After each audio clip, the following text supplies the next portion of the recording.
السلام عليكم ورحمة الله وبركاته. الحمد لله نحمده ونستعينه ونستغفره ونعوذ بالله من شرور أنفسنا ومن سيئات أعمالنا. من يهده الله فلا مضل له ومن يضلله فلا هادي له، ونشهد أن لا إله إلا الله وحده لا شريك له، ونشهد أن محمدا عبده ورسوله.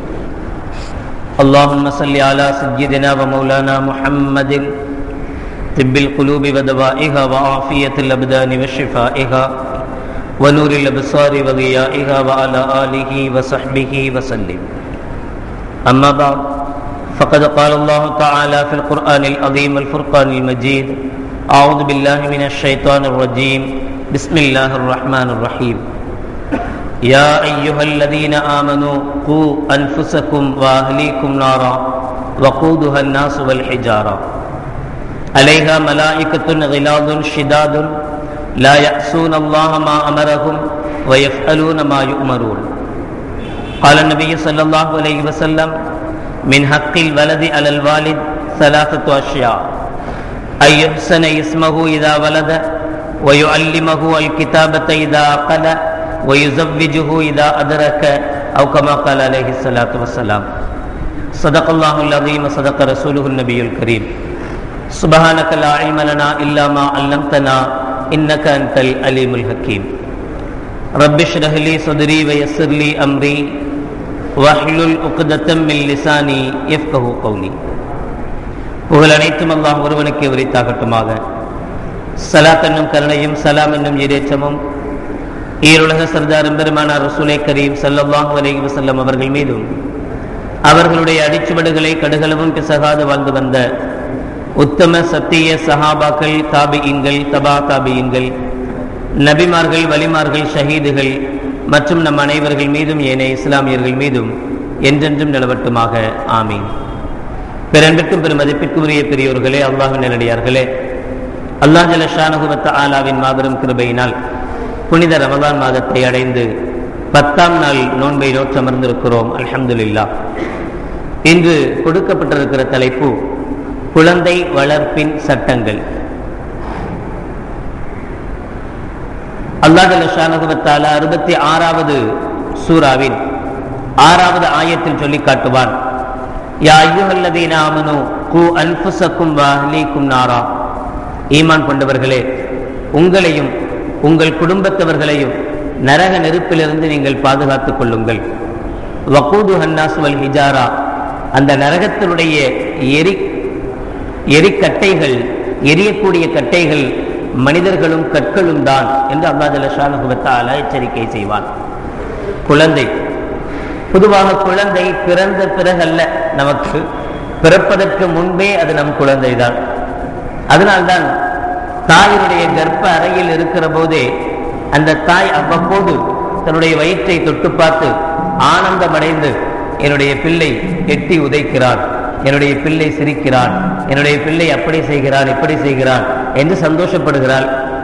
ஒரு தகப்பனாக இருக்கக்கூடியவர் தன்னுடைய மனைவி கர்ப்பிணியாக இருக்கிறாள், என்னுடைய குழந்தையை அவள் சுமந்திருக்கிறாள் என்பதை நினைக்கிற போதே அவர் மிகப்பெரிய ஆனந்தம் அடைகிறார், மகிழ்ச்சி அடைகிறார். அல்லாஹ் மக்களுக்கு தந்திருக்கிற செல்வங்களின் மிகப்பெரிய செல்வம் குழந்தை செல்வம் என்று சொல்கிறோம். யாருக்கெல்லாம் இதுவரை அந்த செல்வத்தை கொடுக்காமல் இருக்கிறானோ அவர்களுடைய ஏக்கமும் அவர்களுடைய கஷ்டமும் அல்லாஹ் நமக்கு எவ்வளவு பெரிய ஞானத்தை தந்திருக்கிறான் என்று நம்மை எண்ண வைக்கும். எனவேதான் குழந்தை வளர்ப்பென்பது பிறந்த பிறகு வளர்ந்த பிறகு வளர்ப்பதல்ல, குழந்தை பிறப்பதற்கு முன்பே வளர்க்கக்கூடிய கட்டாயம், எப்படி வளர்க்க வேண்டும் என்கிற முறையை கண்மணி நாயகம் ஸல்லல்லாஹு அலைஹி வஸல்லம் அவர்கள் கற்றுத் தருகிறார்கள். எந்த அளவுக்கு என்றால், ஒரு ஆணுடைய இந்திரிய துளி பெண்ணுடைய தாயினுடைய கர்ப்ப அறையை அது அடைகிற போது குழந்தையாக மாறுகிறது. கண்மணி நாயகம் ஸல்லல்லாஹு அலைஹி வஸல்லம் அவர்கள் சொல்வார்கள்: நீங்கள் உங்கள் மனைவியோடு தாம்பத்திய உறவில் ஈடுபட்டு எப்போது உங்களுக்கு விந்து வெளியாகிறதோ அந்த சமயம் மனதுக்குள்ளே நீங்கள் ஓத வேண்டும், அல்லாஹ்விடத்தில் துஆ செய்ய வேண்டும்: அல்லாஹும்ம ஜன்னிபின ஷைத்தான வஜன்னிபி ஷைத்தான மா ரஸக்தனா, யா அல்லாஹ் எங்களையும் ஷைத்தானின் தீங்கிலிருந்து பாதுகாப்பாயாக. இந்த அணுவின் மூலமாக எங்களுக்கு எந்த குழந்தையை நீ தரவிருக்கிறாயோ ரிஸ்காக, அந்த குழந்தையையும் ஷைத்தானுடைய தீங்கிலிருந்து பாதுகாப்பாயாக என்று கண்மணி நாயகம் ஸல்லல்லாஹு அலைஹி வஸல்லம் அவர்கள் அந்த சந்தர்ப்பத்திலேயும் கூட அல்லாஹ்விடத்திலே துஆ செய்ய சொல்கிறார்கள். குழந்தையினுடைய முதல் படித்தரம் குழந்தை உருவாக இல்லை, குழந்தை உருவாக வாய்ப்புள்ள ஒரு இந்திரிய துளி. ஒருவேளை இந்த துளியும் வாய்ப்பாக இருக்கலாம், அல்லது இது அல்லாத வேறு துளிகளும் வாய்ப்பாக இருக்கலாம். ஆனாலும் நபிகள் நாயகம் ஸல்லல்லாஹு அலைஹி வஸல்லம் அவர்கள் சொன்னார்கள், உங்களுடைய விந்தணு பெண்ணினுடைய கர்ப்ப அறைக்குள் போகும்போது, உங்களை விட்டு அது வெளியாகிற போது, நீங்கள் மனைவியோடு இருக்கும் போது மனதுக்குள்ளே, வெளியிலே வார்த்தையை சொல்வது அநாகரிகம் என்பதனால் மனதுக்குள்ளே நீங்கள் அல்லாஹ்விடத்தில் துஆ செய்யுங்கள்.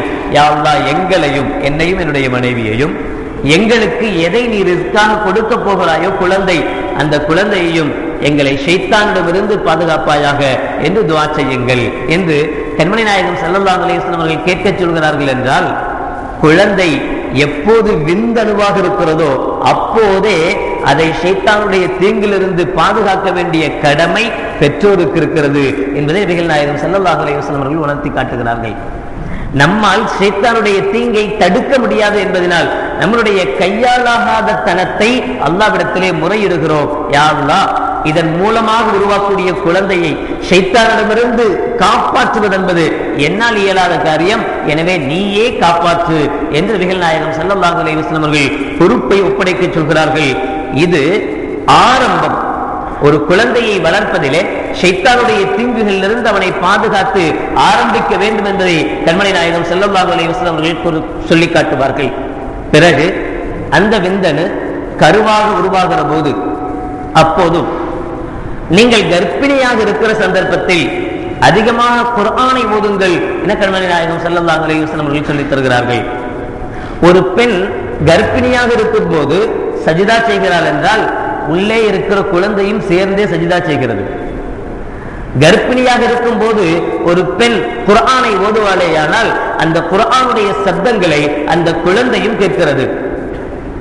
அறிவியலாளர்கள் சொல்கிறார்கள், விஞ்ஞானிகள் சொல்கிறார்கள் என்று கண்டுபிடித்து சொல்லப்பட்ட விஷயம், ஒரு ஆரம்பகால கர்ப்பிணியை ஒரு அறையில் வைத்து அவளுக்கு ஒரே விதமான இசையை மட்டும் கேட்க செய்து, பிறகு அவள் குழந்தை பெற்ற பிறகு அந்த குழந்தையை பெற்ற உடனேயே குழந்தை படுக்க வைக்கப்பட்டிருக்கிறது, அதே இசை மீண்டும் ஒளிபரப்பப்படுகிறது.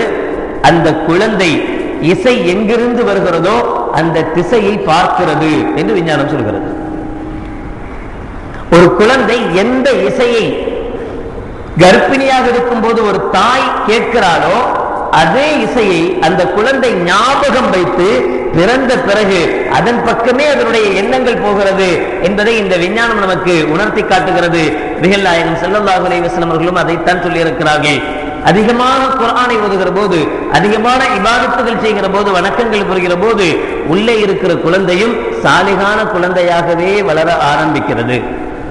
இதற்கு நேர் முரணாக, இதற்கு நேர் மாற்றமாக நாம் நம்முடைய பெண்களை, நம்முடைய கர்ப்பிணிகள் அந்த கர்ப்பமாக இருக்கக்கூடிய அந்த காலகட்டத்தில், குழந்தையத்தினுடைய வயிற்றில் சுமந்திருக்கிற அந்த காலகட்டத்தில் இது மாதிரியான குர்ஆன் ஓதுதல் போன்ற இபாதத்துகளை தவிர்த்து நல்ல ரெஸ்ட் கிடைச்சிருக்குது அப்படிங்கிறதுக்காக, இதில் வேற 7வது மாசத்துல அம்மா வீட்டுக்கு வேற அனுப்பிச்சிடுறோமா, கேட்கவே வேணாம்.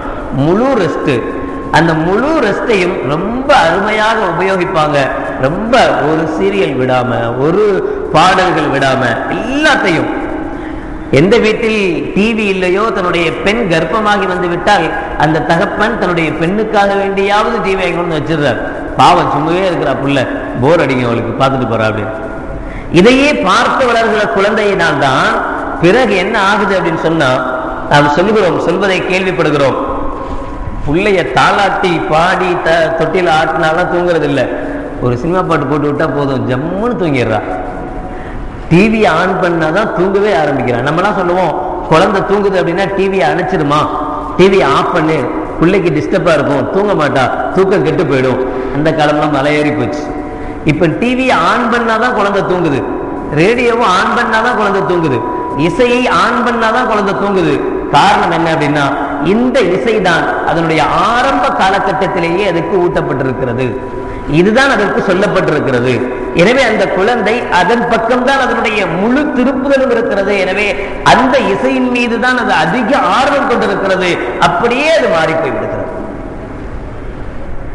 இப்படி ஒவ்வொரு கரு உருவானதிலிருந்தே ஒவ்வொன்றையும், அதனால்தான் நபிகள் நாயகம் ஸல்லல்லாஹு அலைஹி வஸல்லம் சொல்கிறார்கள், அல் ஜன்னத்து தஹ்தா அக்தாமில் உம்மஹாத், சுவனம் என்பது உங்கள் தாய்மார்களின் பாதடியில் இருக்கிறது என்று சொல்வார்களே. இது பெற்றோர்களை சிறப்புப்படுத்துவதற்காக சொல்லப்பட்டதாக இருந்தாலும் கூட இன்னொன்றையும் இங்கே நாம் விளங்க கடமைப்பட்டிருக்கிறோம். ஒரு பெண் நினைத்தால் ஒரு குழந்தையை சொர்க்கவாதியாக மாற்றலாம். நம்முடைய சொர்க்கமும் நரகும் தாயின் காலடியில் தான் இருக்கிறது. அவள் நினைத்தால் ஒரு குழந்தையை சொர்க்கவாதியாக மாற்றலாம். அவள் நினைத்தால் ஒரு குழந்தையை நரகவாதியாகவும் மாற்றலாம். அவளுடைய கையில் தான் இருக்கிறது. அவளுடைய தர்பியத், அவளுடைய பழக்க வழக்கம் எப்படி அமைகிறதோ அப்படித்தான் அந்த குழந்தையும் அமைகிறது. பிறந்த பிறகு கருவாக இருக்கும் போதும் ஷைத்தானுடைய தீங்கிலிருந்து பாதுகாப்பு, கருவில் இருக்கும் போதும் இபாதத்துகள் மூலமாக அந்த குழந்தைக்கு மார்க்கத்தை, மார்க்கத்தினுடைய அனுஷ்டானங்களை, குர்ஆனை அதனுடைய உள்ளத்தில் பதிய வைப்பது, கருவுற்ற பிறகு, குழந்தை பிறந்த பிறகும் கூட இஸ்லாம் காட்டுகிற வழிமுறை இதுதான். பிறந்த உடனேயே அதனுடைய காதில் அல்லாஹு அக்பர் என்கிற பாங்கொலி கேட்க வேண்டும். வலது காதில் பாங்கும் இடது காதிலே இக்காமத்தும் சொல்லி அந்த குழந்தைக்கு ஊத வேண்டும். ஆனா நம்ம என்ன செய்யறோம் அப்படின்னா, பாங்கு இக்காமத் சொல்றது பேர் வைக்கும் போதுதான். பேர் எப்போ வைப்போம் அப்படின்னு சொன்னா ஒரு 7 வயசு 8 வயசு சின்னத்தெல்லாம் விட்ட பிறகு, கத்தனை பண்ண பின்னாடி. ஏன்னு சொன்னா அது வரைக்கும் மாமா வரல, மாமா வெளிநாட்டில் இருக்கிறார், அவர் வந்த பின்னாடி தான் பேர் வைக்கணும். ஏன்? அப்பதான் 3 பவுன் கொஞ்சம் எக்ஸ்ட்ரா கிடைக்கும். மச்சான் இங்க இருக்கிறார், அவர் வந்த பிறகுதான் பேர் வைக்கணும். இப்படியே சொல்லி சொல்லி காலம் தாழ்த்தி தாழ்த்தி தாழ்த்தி அந்த குழந்தை எல்லா உலகத்தினுடைய எல்லா விஷயங்களையும் கேட்ட பிறகுதான் அல்லாஹ்வுடைய பெயரையும் ரசூலுடைய பெயரையும் கேட்கிறது.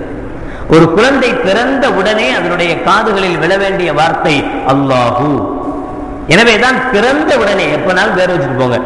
முதல்ல பிறந்த உடனே என்ன செஞ்ச, குழந்தையை முதல்ல கொண்டு கொடுக்குறாங்க. அப்பவே பாங்கு சொல்லி வலது காதிலேயும் இக்காமத்தை சொல்லி இடது காதிலேயும் என்ன செஞ்சிடும், ஊதணும்.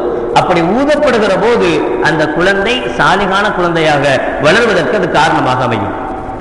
இப்னு அப்பாஸ் ரலியல்லாஹு தஆலா அவர்கள் சொல்வார்கள், கண்மணி நாயகம் ஸல்லல்லாஹு அலைஹி வஸல்லம் அவர்கள் சொல்வதாக, எப்போது ஒரு குழந்தையினுடைய காதுகளில் பாங்குலி கேட்கிறதோ அப்போது அந்த குழந்தை உம்மு சிபியான் என்று சொல்லக்கூடிய ஷைத்தானுடைய தீங்கிலிருந்து பாதுகாப்பு பெறுகிறது.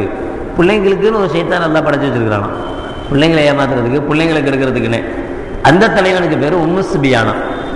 ஸல்லல்லாஹு அலைஹி வஸல்லம் சொல்றாங்க, அந்த உம்மு சிபியான் என்று சொல்லக்கூடிய அந்த ஷைத்தானுடைய தீங்கிலிருந்து இந்த குழந்தை பாதுகாக்கப்பட வேண்டுமானால் அங்க என்ன சொல்லப்பட வேண்டும், பாங்குலி சொல்லப்பட வேண்டும். பிறகு நபிகள் நாயகம் ஸல்லல்லாஹு அலைஹி வஸல்லம் சொல்வார்கள், 7வது நாளில், குழந்தை பிறந்த 7வது நாளில் அதற்கு பெயர் சூட்டுவது.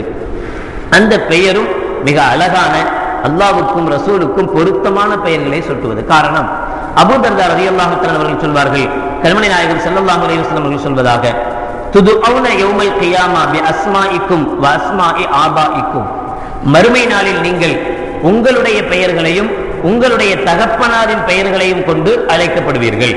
இன்னாருடைய மகன் இன்னார் என்று சொல்லி பெயர் சொல்லித்தான் நீங்கள் அழைக்கப்படுவீர்கள். எனவே ஃபஅஹ்சினு அஸ்மாஅக்கும், உங்களுடைய பெயர்களை நீங்கள் அழகாக வைத்துக் கொள்ளுங்கள் என்று கண்மணி நாயகம் ஸல்லல்லாஹு அலைஹி வஸல்லம் அவர்கள் சொல்வாங்க. ஆனா இப்போது யாராவது நம்மகிட்ட பேர் வந்து கேட்டாலும் உமர் அப்படின்னு வைக்கலாமா, அபூபக்கர்னு வைக்கலாமா, உஸ்மான் வைக்கலாம்னா அதெல்லாம் பழைய பேர். லேட்டஸ்டா ஏதாவது பேர் சொல்லுங்க. அந்த பேரெல்லாம் விடுங்க, அதெல்லாம் பழைய காலத்து பேருங்க. ஏதாவது லேட்டஸ்டா பேர் சொல்லுங்க. மர்ஹூம் நம்மை விட்டு மறைந்து விட்ட ஹலீல் அஹ்மத் கீரனூரி ஹசரத் அவர்கள் அடிக்கடி சொல்லுகிற ஒரு விஷயம், ஒரு தடவை மைசூரிலே மைசூர் மகாராஜா இறந்து போயிட்டார், செத்து போயிட்டார் அப்படின்னு ஊரெல்லாம் பேசப்பட்டுச்சான். எல்லாருமே பேசுறாங்க, ஊரே சொல்லுது மைசூர் மகாராஜா செத்து போயிட்டார், மைசூர் மகாராஜா செத்து போயிட்டார் அப்படின்னு. அப்போ ஒருத்தர் யோசிச்சார், அந்த வழியா தான் வந்தார், அரண்மனை வழியா தான் வர்றாரு, ஆனா அங்க எந்த விதமான அடையாளங்களும் தெரியல, மகாராஜா செத்ததுக்கு உண்டான, இறந்து போனதுக்கு உண்டான எந்த அடையாளமும் தெரியல. என்னடா இது மகாராஜா இறந்துதான் ஊரெல்லாம் பேசுறாங்களே அப்படின்னு சந்தேகத்தோட பேசினவரை பிடிச்சி கேட்டாராம், மைசூர் மகாராஜா இறந்துட்டாருன்னு உனக்கு யார் சொன்னான்? இவர் அவரை காட்ட, அவர் அவரை காட்ட, அவர் அவரை காட்ட, இப்படியே போய் கடைசியில ஒருத்தர் மாட்டினார். இவர்கிட்ட என்ன வந்துச்சு இந்த விஷயம், அவர்கிட்ட போய் கேட்டார், அவர் இன்னொரு வீட்டை கொண்டு போய் காட்டினார். கடைசியிலே ஒரு துணி துவைக்கக்கூடிய வண்ணம், அவன் வீட்டில் கொண்டு பண்ண இவன் தான் எனக்கு சொன்னான் மைசூர் மகாராஜா செத்து போயிட்டாரு. அந்த வண்ணான்கிட்ட போய் இவர் கேட்டாராம், உனக்கு மைசூர் மகாராஜா செத்து போயிட்டான்னு யார் சொன்னான்? எனக்கு தெரியும், எனக்கு யாரும் சொல்லலை, நான் தான் சொன்னேன், எனக்கு தெரியும் மைசூர் மகாராஜா செத்து போயிட்டார். இல்ல அரண்மனையில் அப்படி எதுவுமே தெரியலையே. அரண்மனையில் மைசூர் மகாராஜா செத்து போயிட்டாரு நான் சொல்லலையே. மைசூர் மகாராஜா செத்து போயிட்டாருன்னு சொன்னேன். மைசூர் மகாராஜா அப்படிங்கிறது நான் என்னுடைய கழுதைக்கு வச்சிருக்கிற பேரு. அந்த கழுதை செத்து போச்சு, அதனால நான் என் கழுதை செத்து போச்சுங்கிறத மைசூர் மகாராஜா செத்து போயிட்டாருன்னு சொன்னேன். நான் சொன்னதுல எந்த தப்பும் இல்லை, நான் சரியாத்தான் சொன்னேன் அப்படின்னு கழுதைக்கு மைசூர் மகாராஜான்னு பெயர் சூட்டினானா என்று சொல்லி காட்டுவார்கள். அதே போலத்தான் என்று பெயர் சூட்டுவது என்பது இப்படித்தான் இருக்கிறது. யாராவது ஒருவர் பிரபலமாயிட்டா போதும், அவருடைய பேர் அப்ப பிறக்கிற எல்லா அந்த சீசன்ல பிறக்கிற ஒட்டுமொத்த குழந்தைகளுக்கும் அவருடைய பேரா தான் இருக்கும். கெஜெட்ல எடுத்து பாத்தீங்கன்னா கிட்டத்தட்ட 70% பெயர்கள் இஸ்லாமிய. யார் அந்த சமயத்தில் அந்த சந்தர்ப்பத்தில் ஒரு தாக்கத்தை ஏற்படுத்தி இருக்கிறாரோ அவருடைய பேர் தான் 70% பேர்கள் அங்கேயே நிறைந்திருக்கும். சில காலங்கள் நீங்கள் கேள்விப்பட்டிருக்கலாம், எங்கு பார்த்தாலும் உசாமாவாகவே இருந்திருக்கும். ஒரு சந்தர்ப்பத்தில் எங்கு பார்த்தாலும் சதாம் ஹுசனாகவே இருந்திருக்கிறது. இப்படியே தான் இருந்திருக்கிறதே தவிர இது அல்லாவுக்கும் ரசூலுக்கும் பிடித்தமான பெயர்களா என்பதிலே என்னுடைய கவனம் மிக மிக குறைவு. கண்மணி நாயகம் ஸல்லல்லாஹு அலைஹி வஸல்லம் அவர்கள் சொல்வார்கள், அல்லாவுக்கு மிக பிடித்தமான பெயர்கள் அப்துல்லா என்பதும் அப்துர் ரஹ்மான் என்பதும். இந்த இரண்டும் அல்லாவுக்கு மிக மிக பிரியமான பெயர்கள், அப்துல்லா என்பதும் அப்துர் ரஹ்மான் என்பதும். நீங்கள் பெயர் சூட்டுவதனால் உங்கள் குழந்தைகளுக்கு இந்த பெயர்களை சூட்டுங்கள் என்று நபிகள் நாயகம் ஸல்லல்லாஹு அலைஹி வஸல்லம் அவர்கள் அடையாளம் காட்டியும் தந்திருக்கிறார்கள். எனவே பெயர் சூட்டுகிற விஷயத்தில் இது மாதிரியான நடைமுறைகள் மேற்கொள்ளப்பட வேண்டும். அடுத்து 7வது நாளிலேயே தலைமுடி, குழந்தையினுடைய தலைமுடியை களைந்து தலைமுடியினுடைய எடைக்கு வெள்ளியை தானமாக தர்மமாக செய்வது கண்மணி நாயகம் ஸல்லல்லாஹு அலைஹி வஸல்லம் அவர்கள் தன்னுடைய பேர குழந்தைகளுக்கு அதை செய்திருக்கிறார்கள். அடுத்து அகீகா. ஆண் குழந்தையாக இருந்தால் 2 ஆடுகள், பெண் குழந்தையாக இருந்தால் 1 ஆடு. யூதர்களுடைய வளமை இருந்திருக்கிறது, யூதர்களும் அக்கீகா கொடுக்கக்கூடிய வளமை உள்ளவர்களாக இருந்திருக்கிறார்கள். என்ன டிஃபரெண்ட் அப்படின்னு சொன்னா, அவங்க ஆம்பளை புள்ள பிறந்தா மட்டும்தான் அக்கீகா கொடுப்பாங்க, பொம்பளை புள்ள பிறந்தா அக்கீகா கொடுக்க மாட்டாங்க. பெரிய செலவு தான் பிறந்திருக்கு, அப்புறம் இதுக்கு வேற அக்கீகா வேறையா அப்படின்னு நினைச்சாங்களோ என்ன தெரியல.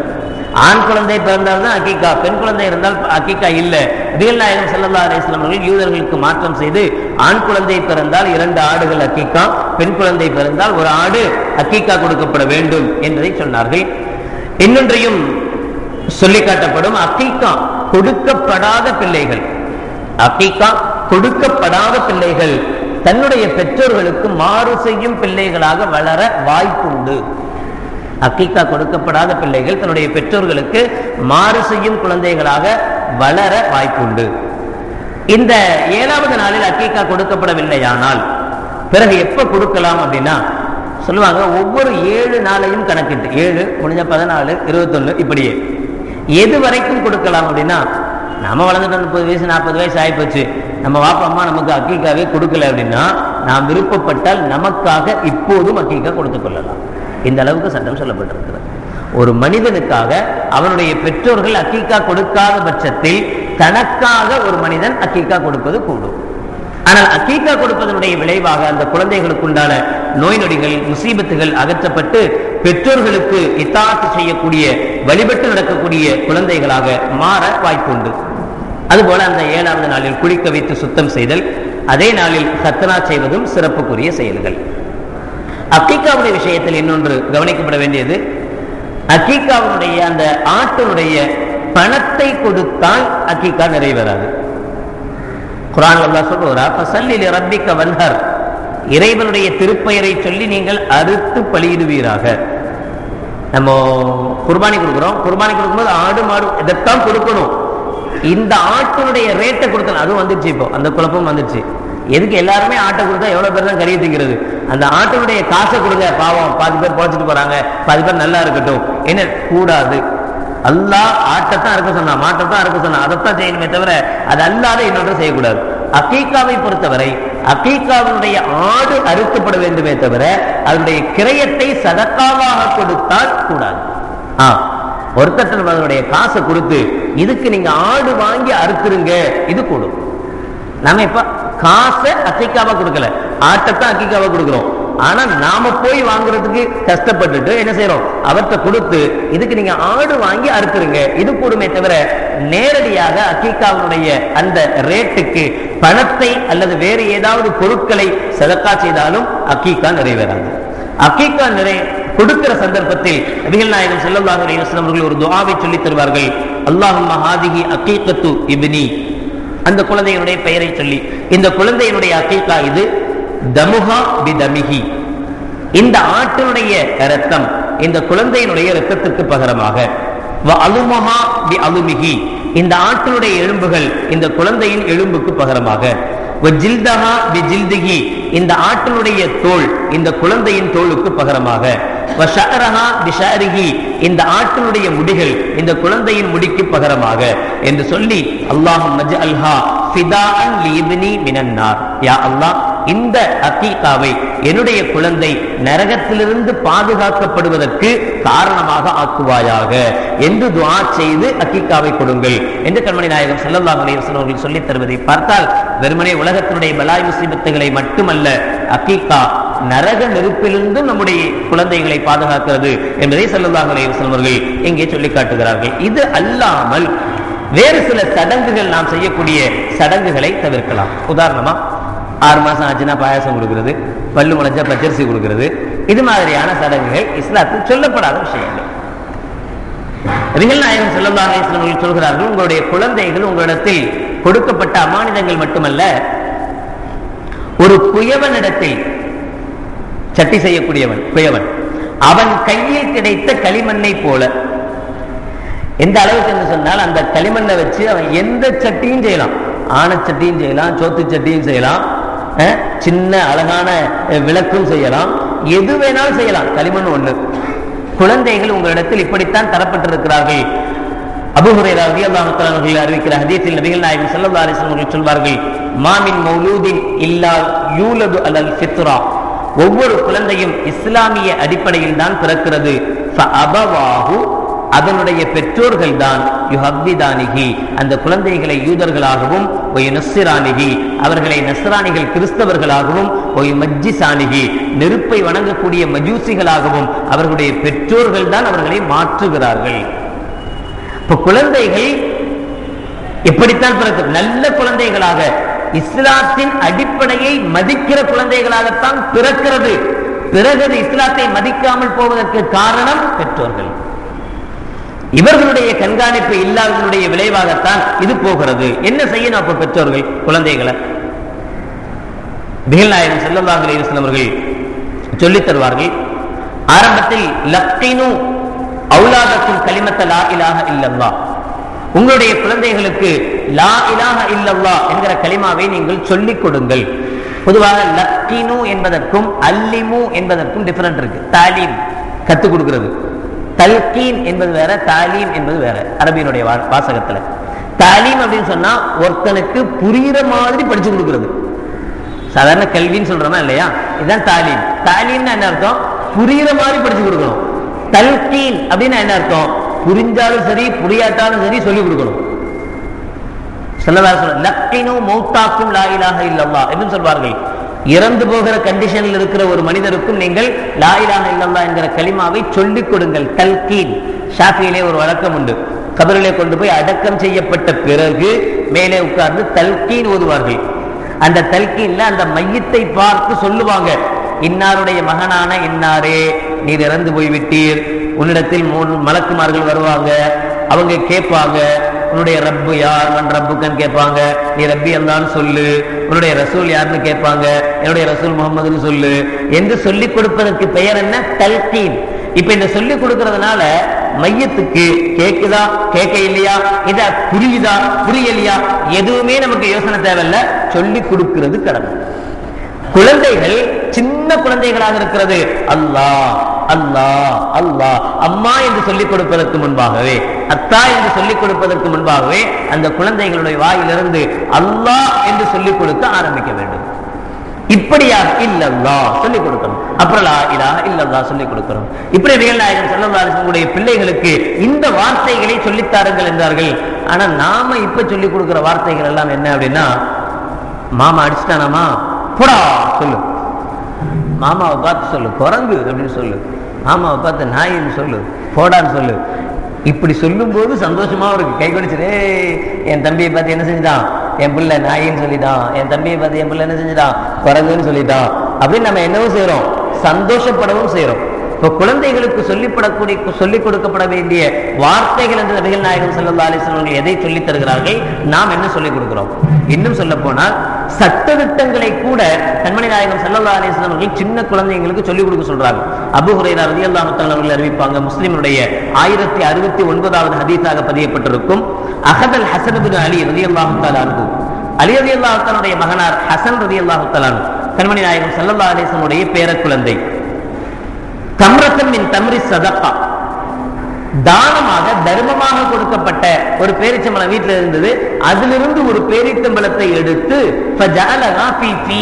தன்னுடைய வாயில போட்டுடுச்சு. குழந்தை, சின்ன பிள்ளை, இருந்த பொருளை எதை கண்டாலும் எடுத்து வாயில தான் போடும். அது மாதிரி இந்த பேரிச்சம்பழத்தையும் எடுத்து என்ன செஞ்சிச்சு, அந்த குழந்தை வாயில் எடுத்து போட்டுடுச்சு. ஃபகால ரசூலுல்லாஹி ஸல்லல்லாஹு அலைஹி வஸல்லம், இதை பார்த்து நபிகள் பெருமானார் ஸல்லல்லாஹு அலைஹி வஸல்லம் அவர்கள் சொன்னார்கள், கஹ் கஹ் இருமிபிஹா, சி சி சி, துப்பு துப்பு துப்பு அப்படி சொல்லுவோமா இல்லையா என்று நபிகள் நாயகம் ஸல்லல்லாஹு அலைஹி வஸல்லம் சொன்னாங்க. துப்பு துப்பு துப்பு என்று அவசரப்படுத்தினார்கள். குழந்தையை வெளியில எடுத்தாங்க. எடுத்துட்டு முடிஞ்சு போச்சா இல்லையா, பிறகு சொன்னார்கள் குழந்தையை பார்த்து, அம்மா அலிம்த அன இன்னா லா நஅகுலு ஸதகா, என்ன உனக்கு தெரியாதா, நாமெல்லாம் தர்மங்களை சாப்பிடக்கூடாது. அஹ்ல பைத்துகள் என்று சொல்லப்படக்கூடியவர்கள் கண்மணி நாயகம் ஸல்லல்லாஹு அலைஹி வஸல்லம் குடும்பத்தை சார்ந்தவர்கள், மிக உயர்தரமான குடும்பத்தவர்கள். சதக்கா என்பது ஒரு ஏழைக்கு கொடுக்க வேண்டிய ஒன்று, ஒரு அழுக்கான ஒன்று. இந்த அழுக்கை கொடுத்து அஹ்ல பைத்தை நபிகள் பெருமானார் ஸல்லல்லாஹு அலைஹி வஸல்லம் குடும்பத்தவர்களே கேவலப்படுத்த கூடாது என்பதனால் நபிகள் பெருமானார் ஸல்லல்லாஹு அலைஹி வஸல்லம் குடும்பத்தவர்களுக்கு சதக்காவை வாங்குவது தடை செய்யப்பட்ட விஷயம். இதை யாருக்கு சொல்லிக் கொடுக்கணும்? நமக்கு சொன்னாலே பாதிதான் புரியுது. சின்ன பிள்ளைகிட்ட போய், ஒன்னும் தெரியாத பிள்ளைகிட்ட போய் இதை சொல்லிக் கொடுக்கறதுனால என்ன பிரயோஜனம்? அதை யோசிக்கிற நபிகள் நாயகம் ஸல்லல்லாஹு அலைஹி வஸல்லம் அவர்கள் இதை சொல்லிக் கொடுத்தால் நிச்சயம் அந்த பிள்ளைக்கு என்றாவது ஒரு நாள் உரைக்கும். இன்னைக்கு அது விளங்காம போலாம், ஆனா என்னைக்காவது விளங்கும். என்னைக்காவது விளங்குறது சாத்தியமா? சாத்தியம் என்று சொல்கிறது முஸ்லிமுடைய இன்னொரு அறிவிப்பு. 2022வது ஹதீஸாக பதியப்பட்டிருக்கிறது. உமர் இப்னு அபீ சலமா என்கிற ஒரு சஹாபி சொல்கிறார்கள், குன்து உலாமன் ஃபீ ஹஜ்ரி ரசூலில்லாஹி ஸல்லல்லாஹு அலைஹி வஸல்லம், கண்மணி நாயகம் ஸல்லல்லாஹு அலைஹி வஸல்லம் மடியிலே, வீட்டில நான் குழந்தையாக இருந்தேன். வகானத் யதி ததீஷு ஃபி ஸஹஃபா, என்னையும் கூட அமர வைத்து நபிகள் நாயகம் ஸல்லல்லாஹு அலைஹி வஸல்லம் சாப்பிட்டு இருக்கிறாங்க. அப்ப என்னுடைய கை பிளேட் முழுக்க ரவுண்ட் அடிக்குது. சின்ன பிள்ளைங்க சாப்பிடும் போது என்ன கரெக்டா ஒழுங்கா பக்குவமா ஒழுக்கமா அப்படியே சாப்பிட தெரியாது. அதனால இங்கேருந்து கொஞ்சம் எடுக்கும், அங்கேருந்து கொஞ்சம் எடுக்கும், இங்கேருந்து கொஞ்சம் எடுக்கும். இப்படி என்னுடைய கை தட்டு முழுக்க பரவி கொண்டிருந்தது. ஃபகால லி ரசூலுல்லாஹி ஸல்லல்லாஹு அலைஹி வஸல்லம், இதை பார்த்த கண்மணி நாயகம் ஸல்லல்லாஹு அலைஹி வஸல்லம் இடத்தில் சொன்னார்கள், யா குலாம், குட்டி பையா, சம்மில்லாஹ தஆலா, முதல்ல பிஸ்மில்லாஹிர் ரஹ்மானிர் ரஹீம் சொல்லு. வக்குல் பி யமீனிக்க, வலது கையால சாப்பிடு. வக்குல் மிம்மா எலிக்க, பக்கத்தில் இருக்கிறதுல இருந்து கொஞ்சம் கொஞ்சமா என்ன செஞ்சு எடுத்து சாப்பிடு என்று கண்மணி நாயகம் ஸல்லல்லாஹு அலைஹி வஸல்லம் அவர்கள் எனக்கு என்ன செஞ்சாங்க, சொல்லி தந்தாங்க. எப்போ? நான் சின்ன பிள்ளையா இருக்கும்போது, குலாமன். பிறகு அவர் சொல்கிறார், ஃபமா ஸாலத் தில்க திஅமதி பாது, அதற்கு பிறகு எப்படி ஸல்லல்லாஹு அலைஹி வஸல்லம் அவர்கள் சொன்னார்களோ நான் அப்படித்தான் இறுதி வரை சாப்பிட்டேன். அதாவது சாப்பிடுற பருவம் உள்ள குழந்தை தான். நம்ம நினைச்சிட்டு கூட நம்ம பிள்ளைங்களாம் நம்மளோட ரொம்ப படு சுட்டியான பிள்ளைகள். ஒருத்தர் சொன்னார், என் மனைவி பயங்கரமா தலைவலிக்குது அப்படின்னா நான் கொஞ்சம் அவளை கேலி பண்ற மாதிரி அப்படியே தலையை உத்து பார்த்தேன். தலைவலிக்குதுன்னா வலி தெரியணுமா இல்லையா என்பதை போல் அவளை கேலி பண்றதுக்காக வேண்டி நான் தலையை நல்லா உத்து பார்த்தேன். அப்போ என் பக்கத்துல 1ஆம் கிளாஸ் படிக்கிற என் பையன் இருந்தான்.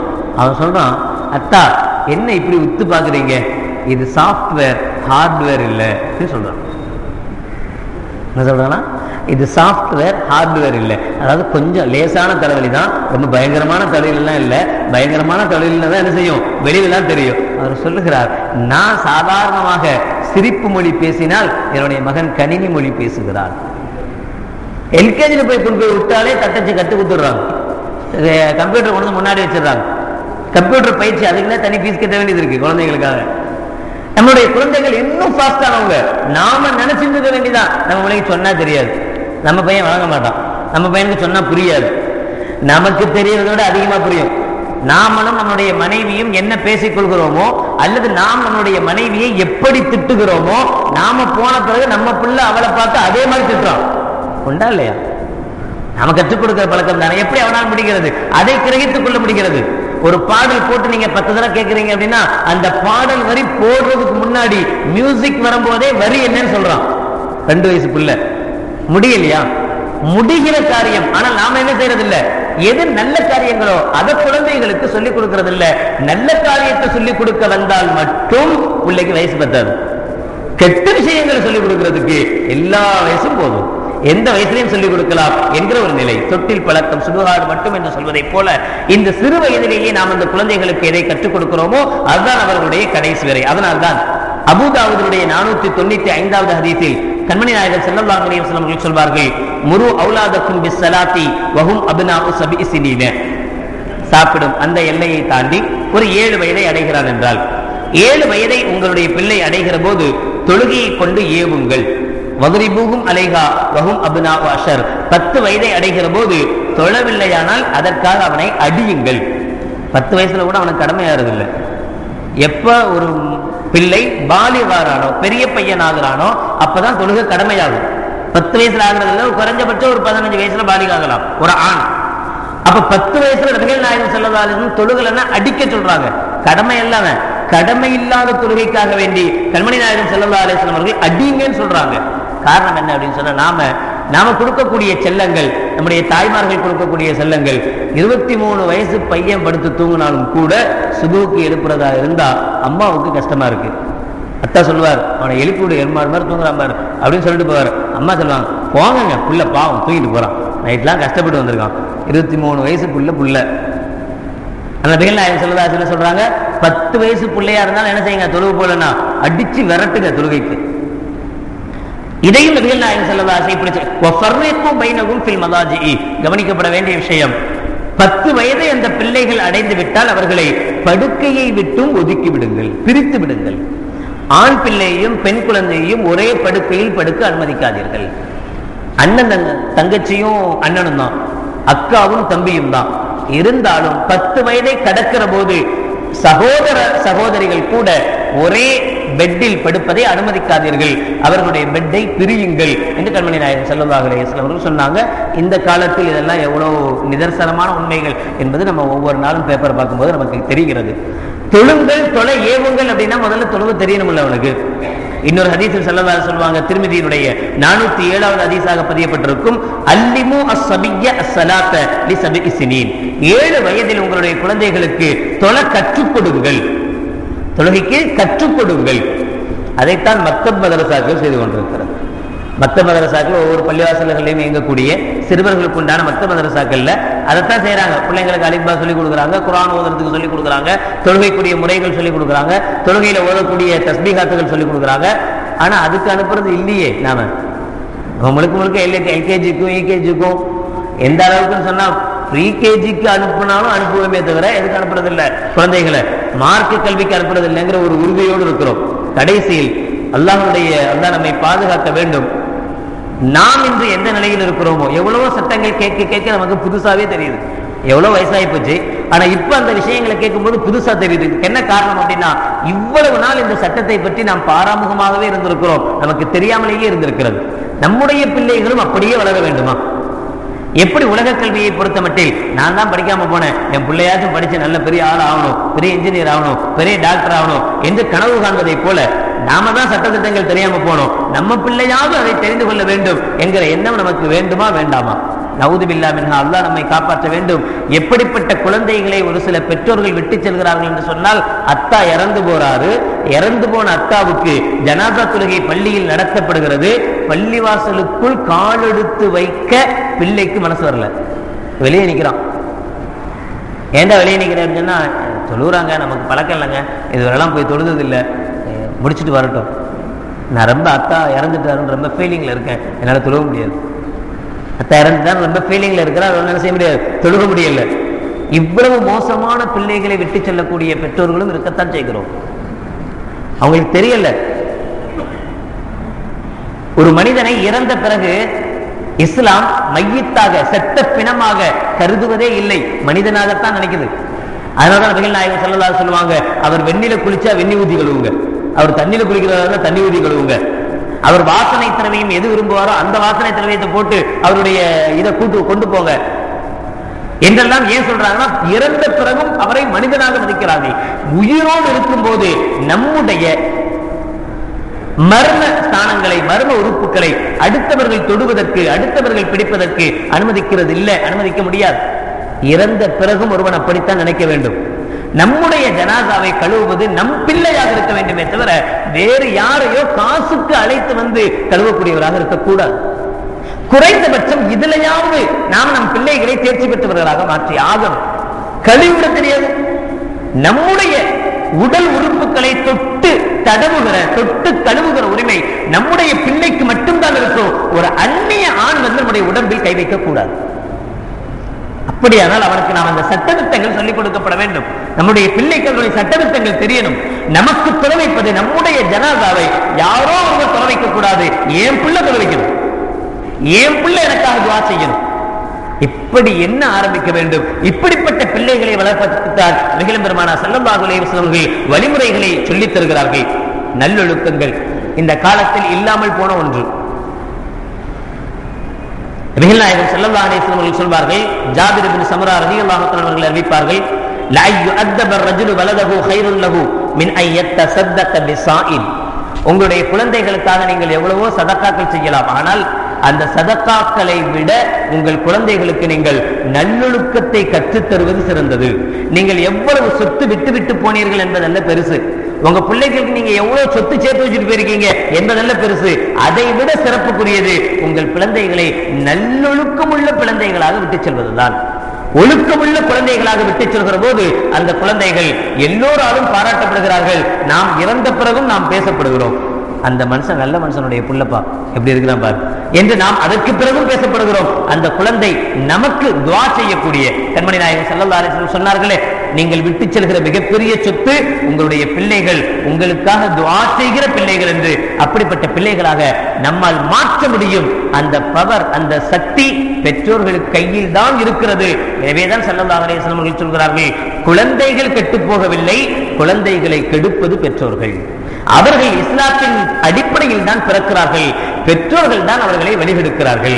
இவரே கையில கொடுத்து அவனை சிகரெட் வாங்கிடுவான்னு சொல்றார். அவனுக்கு 6 வயசு 7 வயசு, அவன் நாளைக்கு சிகரெட் குடிக்கிறது உன்னால எப்படி தடுக்க முடியும்?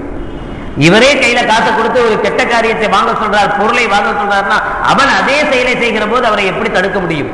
நவுதுபில்லாஹ், அல்லாஹ் பாதுகாப்பானாக. நம்முடைய குழந்தைகளை, நம் வீட்டில் வளர்கிற குழந்தைகளை, இஸ்லாமிய செல்வங்களை அல்லாஹ் அவனுக்கும் அவனுடைய ரசூலுக்கும் பிடித்தமான வாழ்க்கை வாழக்கூடிய நற்குழந்தைகளாக அல்லாஹ் ஜல்ல ஷானஹு வ தஆலா ஆக்கி அனுப்புவானாக. நல்லொழுக்கமுள்ள குழந்தைகளாக நம் குழந்தைகளை அல்லாஹ் ஜல்ல ஷானஹு வ தஆலா வளரச் செய்வானாக. நம்முடைய எண்ணங்கள் பிரகாரம், நம்முடைய எண்ண பிரகாரம், நம்முடைய மரணத்திற்கு பிறகு நமக்காக துஆ செய்யக்கூடிய சாலிகான குழந்தைகளாக நம் குழந்தைகளை அல்லாஹ் ஆக்கி அனுப்புவானாக. வாஹிரு தஅவானா அல்ஹம்துலில்லாஹி ரப்பில் ஆலமீன்.